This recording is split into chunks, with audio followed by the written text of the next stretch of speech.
देखो यहाँ पे हम आपको इसलिए ले आए, ये ढेंचे का खेत है। ये मोनोक्रॉपिंग पैटर्न पे इन खेतों में हम फसल को उगाते हैं।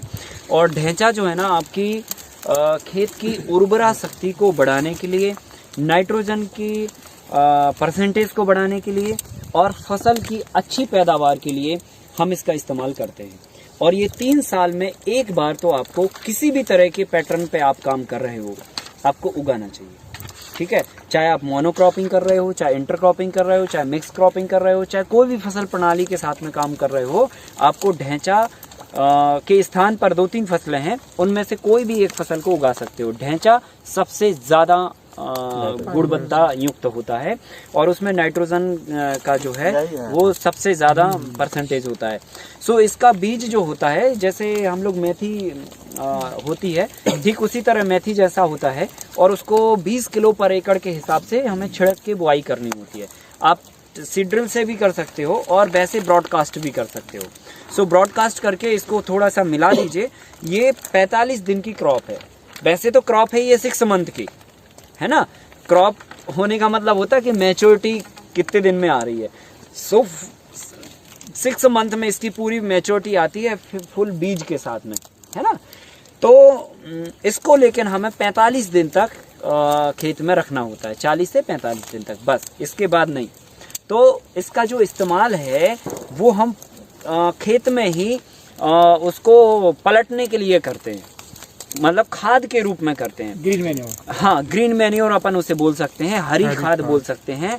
और इसको बोने का जो सबसे सही टाइम है वो है जून जुलाई का महीना, ठीक है। सो जुलाई के महीने में बो के आप अगस्त के महीने में इसे मिट्टी में वापस ट्रैक्टर से मिला दीजिए और फिर जाके ये कंपोस्ट हो जाएगा। कंपोस्ट हो जाएगा, फिर इस पे आप जो भी फसल उगाएंगे वो बहुत अच्छी उगेगी, या फिर उसमें कम खाद की आवश्यकता आपको पड़ेगी, या खाद कम डालना पड़ेगा, या डालना ही नहीं पड़ेगा, ये भी हो सकता है ना।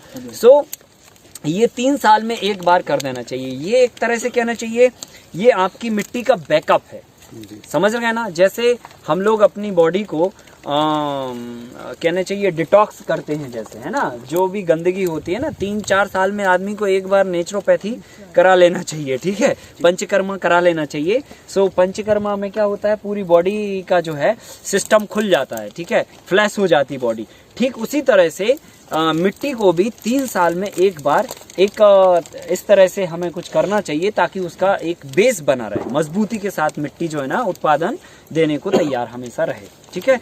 सो ढेंचे की फसल किसी भी क्रॉप पैटर्न को लगाने से पहले बोना चाहिए। और ये 40 दिन की फसल है, मतलब 40 दिन की फसल नहीं है, फसल तो 6 महीने की है। 40 दिन में इसको खेत में पलटी करके जोत देना चाहिए। अगर ये ज्यादा लंबी हो गई या ज्यादा समय ले गई तो फिर इसे आप जोत नहीं पाएंगे, कंपोस्टिंग में प्रॉब्लम होगी, बड़ी ऊंची हो जाएगी और फिर आप इसे पलट नहीं पाएंगे।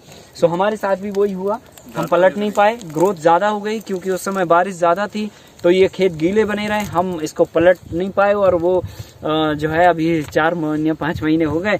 सो हमने फिर इसको पावर टिलर चला के कि ये ग्रोथ ना हो ज़्यादा, सो अब बिछा तो दिया ज़मीन में, लेकिन अभी तक भी मिट्टी गीली है तो ये पलटी नहीं हो पाई।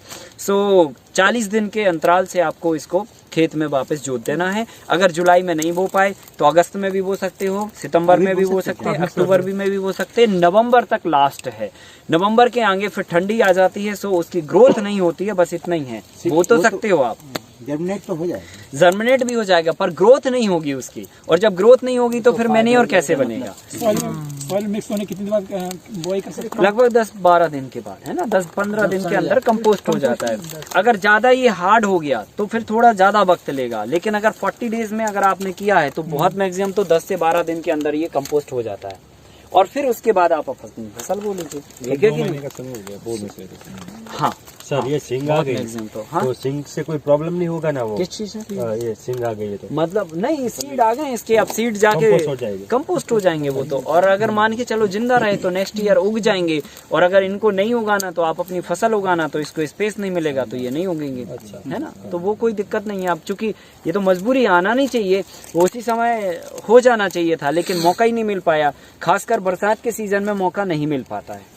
है ना, कि पता चला 40 दिन हो गए और आज ही पानी की झड़ लगी हुई है, सो खेत में मुश्किल ही है कि ट्रैक्टर घुसे, और जब तक घुसने का समय आता है फिर पानी आ जाता है। सो बारिश में ये बहुत थोड़ा टाइमिंग का रोल रहता है, बहुत कम मौका मिल पाता है। लेकिन अगर आप अगस्त के महीने में बोते हैं, है ना, सो सितंबर में तो बारिश खुली जाती है, उस समय फिर आप इसको पलट दीजिए, तो ऐसा कर सकते हैं। हर साल भी कर सकते हैं, बस ये है कि 2 महीने आप उस पर कोई फसल नहीं उगा पाओगे, बस इतना ही। सर अभी नहीं लगा सकते इसे? अभी नहीं लगा सकते, अब ठंडी हो गई है ज्यादा, जनवरी के बाद आप कर सकते हो, लगा सकते कैसे करेंगे इसको? कर सकते हैं, क्यों नहीं, बुआई कर दीजिए छिटक के और मिला दीजिए, और फिर पावर टिलर से उसको पलटी कर दीजिए, छोटे वाले पावर टिलर से। इसकी वजह से मूंग वगैरह लगाते और उसमें हम 40 डेज में करते हैं, इसको हम 30 डेज में कर दें, थोड़ा और छोटे में कर दें।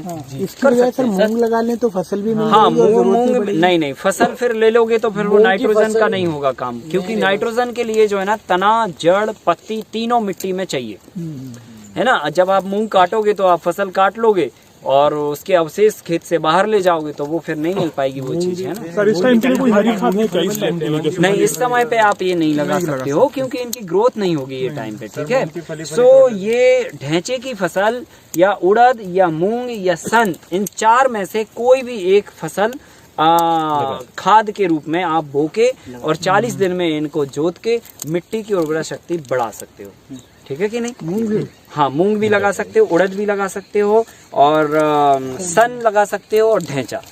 और इन सब में जो ग्रेट होता है, मतलब जो पावरफुल ज्यादा होता है, वो ढेंचा होता है। ढेंचा सर मतलब सबसे अच्छा होता है, सो ढेंचा, और सस्ता भी होता है, ठीक है। तो इसके अच्छा, इसमें एक और काम कर सकते हो, जैसे मान के चलो ये बड़ा हो गया और अब आपको गेहूं बोना था, तो ठीक है भाई, आप गेहूं का प्लान बदल के और चने का प्लान कर लेना और इसको फिर बड़ी जाने देना। सो इसके बीज भी बना सकते हो आप, और बीज आज की तारीख में 10,000 रुपए कुंटल बाजार में बिकता है। हाँ, इसका ठीक है। सो आप समझ लो कि 7-8 कुंटल तक आप बीज 1 एकड़ में आराम से इसमें से निकाल सकते हो। बीज बना के कितने टाइम तक रखना पड़ेगा? 6 महीने। हाँ, वही जुलाई में लगाया, जुलाई, अगस्त, सितंबर, अक्टूबर, नवंबर, दिसंबर तक ये आ जाएगा। अभी जैसे फलियां आ गई हैं, बस अब बीज पकने ही वाला है इसका, बहुत अधिकतम तो 20 दिन में ये बीज पक जाएगा। सो आप कटिंग करके थ्रेसर करके बीज निकाल लो, है कि नहीं है। सो बीज भी बना सकते हो और बीज भी आपकी बिक्री हो सकती है। और दिसंबर में जब फसल कट गई तो दिसंबर में ही चना बो दो इस पे। सो चना का ड्यूरेशन कम है और पानी भी कम लगता है। तो एक फसल ये आ गई और एक फसल वो हो गई, तो दोनों तीनों काम एक साथ हो सकते। कितने दिन का ड्यूरेशन होता है? 90 डेज में हो जाता है, है ना। सर 1 एकड़ में कितना किलो ढेंचा? 20 केजी के आसपास सीड डलता है। सो 20 केजी में ये हो जाता है, ठीक है। 20 केजी उड़द, मूंग और ये डलेगा। सन का बीज थोड़ा ज्यादा लगता है, क्योंकि सन के बीज की साइज जो है ना थोड़ी बड़ी होती है, वो 40 केजी लगेगा।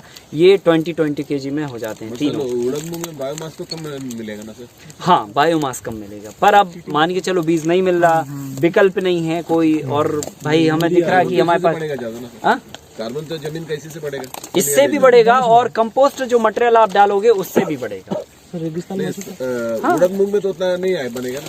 हाँ, कम बनेगा, पर अगर हमारे पास विकल्प नहीं है, ढेंचा नहीं मिला, तो क्या करेंगे, उस कंडीशन में हम वो कर सकते हैं। फिर उड़द और मूंग की अपन हार्वेस्टिंग कर सकते हैं, उसको भी ऐसे जमीन में डालना पड़ेगा। हाँ, उसको भी 40 दिन में आपको वापस जोतना ही है। तो फिर हार्वेस्टिंग तो नहीं पाएगी किसकी? नहीं, उसको नहीं, फिर हार्वेस्ट थोड़ी करना है, वो हार्वेस्ट नहीं करना। वो तो फसल की ताकत देखो, हमने क्या बोला ना, 3 महीने जो है 3 साल में फसल, मिट्टी की जो ताकत है उसको हमने रिन्यू करना है, समझ रहे ना। अब देखो, जो डेली रूटीन में हम लोग जो खाते पीते हैं ना, उसके अलावा भी तो अब कुछ ना कुछ ऐसे लेते रहते हैं ना हम लोग। ड्राई फ्रूट्स ले लेते हैं, पता चला, या फिर टॉनिक भी ले लेते हैं, या कुछ और ले लेते हैं, जो भी है।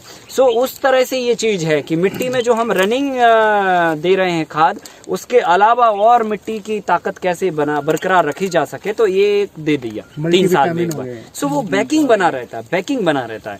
और जब हम ऑर्गेनिक और नेचुरल फार्मिंग की बात करते हैं तो उसमें तो ये लागू ही होता है, ये करना ही चाहिए, है ना। ढेंचा, दिस इज ढेंचा।